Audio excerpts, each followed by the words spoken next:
Bradley here.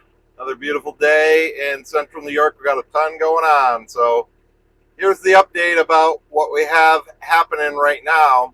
Over this past week, we had the accident with my son. Appreciate that. The thoughts related to that and the prayers. He's doing well and making progress. We got to follow up this upcoming week. During that time, the drywall has been going up. We've started the mudding and the taping in the house. Unfortunately, a couple of the days, what we've dealt with here on the property is the driveway base layer got iced over because things had warmed up, and then we had rain. So that delayed a couple deliveries. We had a dumpster come one day. I wasn't able to get up. So we had a local plow guy who salted and sanded it. That worked well. Then we had some more rain, and we had another sheetrock delivery to come to finish it up. And unfortunately, they weren't able to get up. So that pushed that back until Tuesday of this upcoming week. Well, last night we got a little blast of snow. We got about 3 inches up here. So I'm up early Saturday morning. We're getting this cleaned up because I've got to run and meet a friend to get our cabinets delivered here. Now we're matching cabinets. I found a phenomenal deal. We got about $28,000 worth of cabinets for $1,200, which is just a god find. All hardwood. Guy is a cabinet builder, and I've got those in my basement now at home. But we're doing 2 kitchens with our first floor and with our basement floor, and so we had to have some made in order to fit in sink cabinets, and we had to have a couple smaller ones made to make both of these kitchens work. And then an island we also had built. So because I'm going to be painting the ones that we had bought, I'm also painting the ones that we have just been built by a local Amish builder. And I was needing somebody with an enclosed trailer, and there's a guy in my church who'd help me move the other ones, but he wasn't available until Sunday afternoon was his only availability. We need to get him out of the shop from the builder because he's got other work going on. So I stopped up there. I said, I don't have a trailer other than Sunday afternoon, and they don't want anything going on Sunday. It's their Sabbath. And so I'm like, he said, I think you have more friends than you realize. And because I was thinking, well, maybe I could rent a U-Haul. And he gave me the name of somebody who I think is having him do some work. And he said he'd be willing to help you. So I got a hold of this guy, and he offered to meet me this morning. And another friend from church is going to meet me there as well. And we're going to get those cabinets and bring them over here and get them unloaded here where I can start doing that. I'm going to poly the inside of them. We're going to be painting them white, but I'm going to poly the interior, and then the ones that are they're not on the ends, I'll do the back and the sides, get couple coats of poly on those.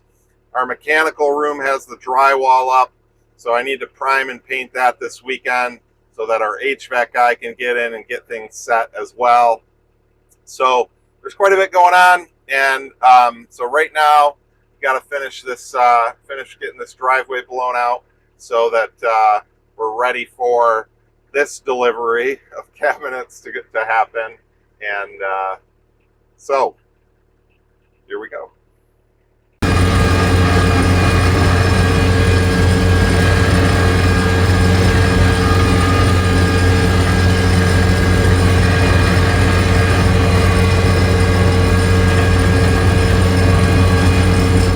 Here's a real quick look at the cabinets that we brought in here today. This is part of the upstairs and the downstairs kitchen. All of these need to get all of the finish on them. Here behind you can see our island. It's a big island, 9 feet. And we're going to piece these together. But we got all this in here, and so happy for the help that I had. A couple of guys helped letting me use his enclosed trailer, and some really beautiful work just to give you kind of a glimpse of some of that detail that you see here. you catch these dovetails. This is all made out of maple. We'll be putting a coat of poly on the inside, and we'll be painting it white on the outside to match the other ones. So that is awesome to get those. One of the really interesting things, we have in here now a 20,000 BTU hardwired in electric heater, and came in this morning and it was 60 degrees in here. It got down into the low 20s last night, and just that 20,000 kept this thing warm throughout the whole thing. So that is a testament to air sealing, and it's a testament to the thermal layer that we have. We've got closed cell in here, zip system on the outside, liquid fash along the bottom, and then obviously the closed cell, and then we've got R60 in the attic with blown-in insulation. It's close to R60. They got to come back on Monday. They didn't quite get it up to where things need to be. So those guys are coming back. But one of the things that this presents when you get really tight like this is you have some humidity issues. Now that's in part why we've decided to add an ERV into the system, but I just got a dehumidifier in here today, and you get a little bit of moisture around the windows. That's not the windows leaking, it's just air has nowhere to escape, and so you have to deal with that in there. So I'm going to put this dehumidifier together. We're going to just drop it in. It's got a built-in drain pump, so we're going to put it into our drain line, and then I'm going to get working on, we got to prime this mechanical room. So let's get that thing unboxed, and then we'll get going from there. So the one that I purchased for this is a 70 pint, and it has a built-in drain pump. So when you, this humidity thing, if you know, there's larger things that you can do for construction. We have a 70 pint that we've had running for a couple of years at our house in the basement. We have a lot of water infiltration there where we currently live, and it's had the built-in drain pump, and it has functioned really quite well. It runs a lot, so I think that these can be a good option for what we're needing. All right, there she is.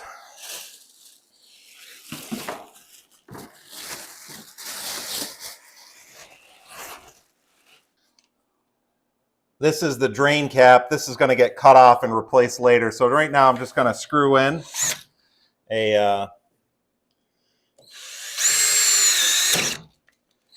little hole, and we can put our drain hose in there, and we should be good to go.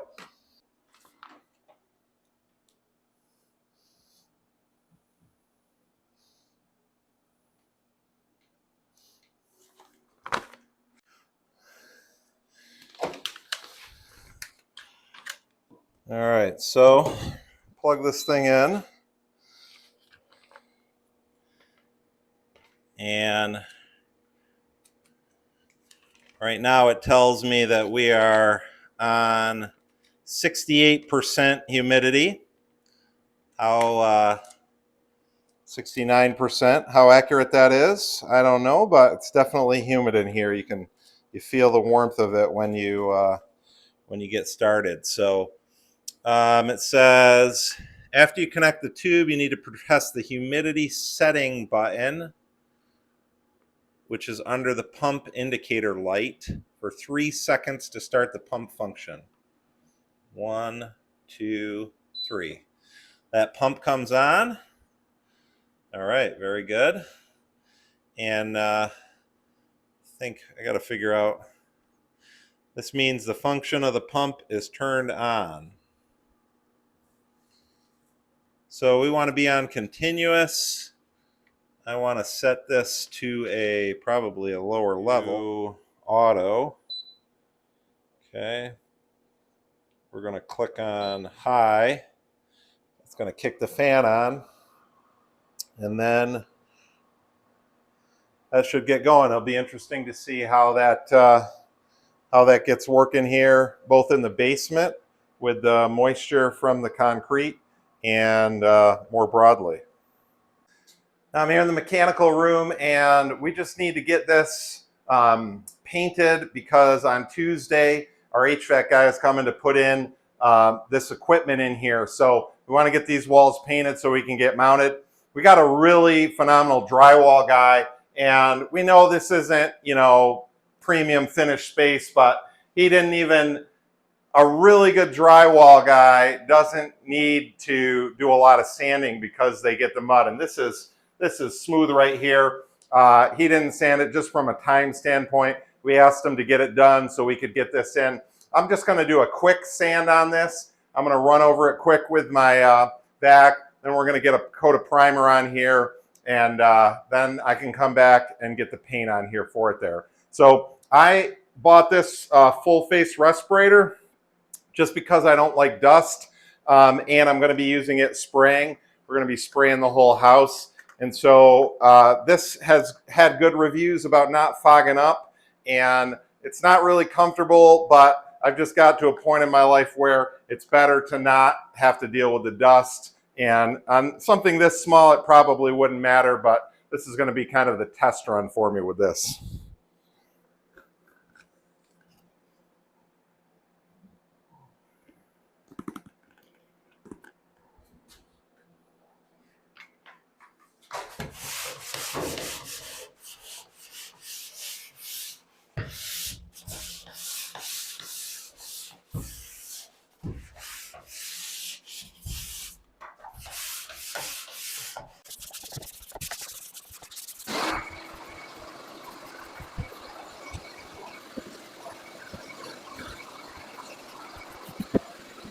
So real happy with the performance on the first run of this. No fogging, comfortable, effective. I'll keep you posted. There's a whole lot more of this needed for this house project. For my primer, I'm using Benjamin Moore Ultra Spec 500 primer. Just a white interior acrylic primer.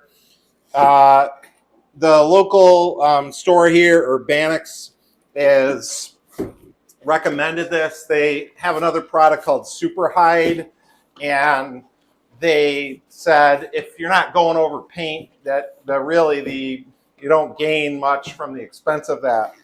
Now, I was not able to find a lot of online corroboration about this and whether or not this is a good drywall primer or not, but what I'm going to do is just trust those guys.